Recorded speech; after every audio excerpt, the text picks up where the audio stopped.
I think that with the changes, I think the changes was more, it was more a mental aspect thing for me from Brazil. I think the fresh legs made a difference, Cal. But I think that they sped that up a bit. Because what Karen showed in the first half is that they just passed it wasn't happening. That was quality play. Bam, one touch in there, one touch off, bam, finish. You know, Switzerland have to get a lot of credit simply because they kept defending how they did, but the quality beat them in the end. But Brazil kept going. They kept going at what they wanted to do. The manager made some good changes, but...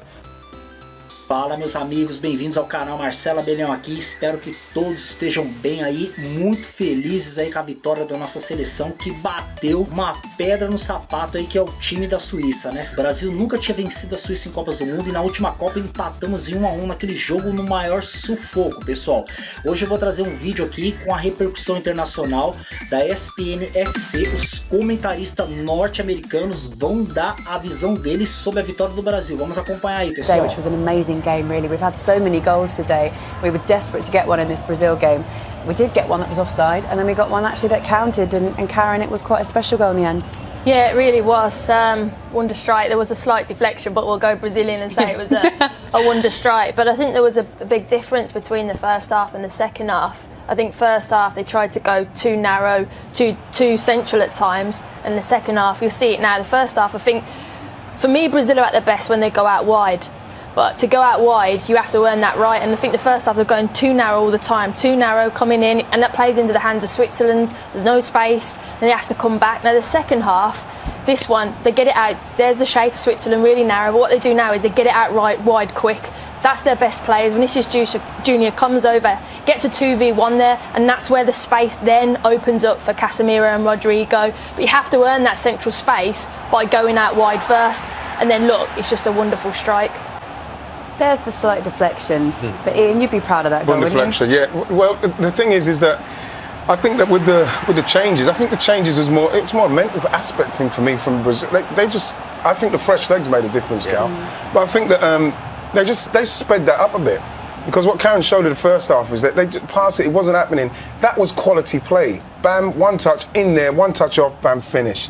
You know, Switzerland have to get a lot of credit simply because they kept defending how they did, but the quality beat them in the end. But Brazil kept going. They kept going at what they wanted to do. The manager made some good changes, but I think it was fresh legs. Gary, you spoke about that in the first half and the second. Until he made those changes, which came quite late, you were a bit concerned that the positive changes might be too late in the game. Yeah, I think he'll have been thinking that he'd have come in a hell of a lot of criticism. I think that 55 minutes, he makes a change at half-time first, so he recognises it straight away.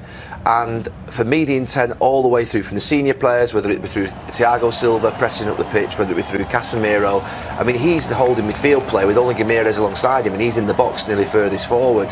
And every change that the Brazil coach made in that game told his players, we've got to win this match. Rodrigo comes on, Anthony comes on, Jesus comes on, Ramirez comes on, Fred's off, Paqueta's off. So all the sort of pragmatic behaviour in the first half completely goes out of the window because the expectation is they have to win the game. And they're now in a brilliant position where they've not only won the group, but all those talented players, we can see them in the third game. Yeah. He can probably experiment and give all his squad players a touch of the ball. It's a brilliant position for Brazil to be in. Karen just mentioned it about how Brazil are at their best out wide, and they did have quite a lot of chances from those kind of positions, Ian. Yeah, but at the same time, you can't take away from the fact that Switzerland were very much ready for them. Too far from, it was a fantastic ball from Vinicius there for him. You know, that's what they do. They went at them. Switzerland were tight, and that again, good save. You know, he's had to try and take the chance, but they defended very well. They nearly got away with it, Switzerland, but the quality in the end undone them. Meus amigos, tá aí a opinião dos jornalistas norte-americanos, né, que falaram bastante das mudanças pontuais aí do Tite, né, mesmo com a entrada do Rodrigo aí, a dinâmica do jogo, ela foi totalmente alterada, né, pessoal, e a gente não pode esquecer que essa mesma Suíça que jogou com o Brasil ontem, eliminou a França da Eurocopa, levou a Espanha até os pênaltis e só foi eliminada nos pênaltis, tá, foi a melhor defesa das eliminatórias europeias, enfim, é um time muito bom, um time compacto e foi uma excelente vitória da nossa seleção, viu pessoal? Veja o pessoal falando aí, porque tinha tinha que ter goleado a Suíça, ter ganhado a Suíça, que a Suíça é fraca. Não, não, não.